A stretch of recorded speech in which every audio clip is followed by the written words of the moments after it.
Herzlich willkommen zu «Zusammen im Zentrum» von der Plattform J in der Markgasse im Herzen von Bern. Mein heutiger Gast ist der Michael von der Heide, Chansonnier und man kann glaube sagen Schauspieler. Du stehst ja auch als Akteur auf der Bühne, unter anderem mit dem vom Herr Marthaler Stück.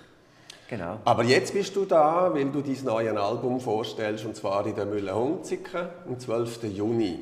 Genau. Nocturne heisst das. Ja. Genau.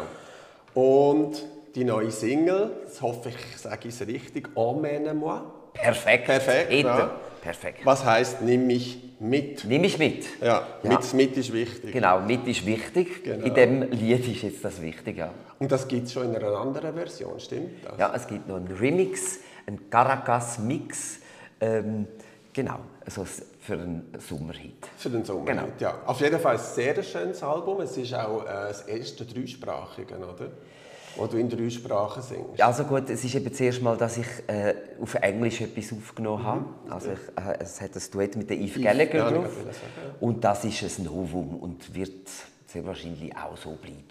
Sie kommt aus der House Music, ist das? Eigentlich, genau. Ja. Also, sie ist auch Bluessängerin, aber sie hat viel gemacht mit dem Boy George in England und dort in dieser Szene ist sie eine Ikone, kann man sagen. Und dann haben wir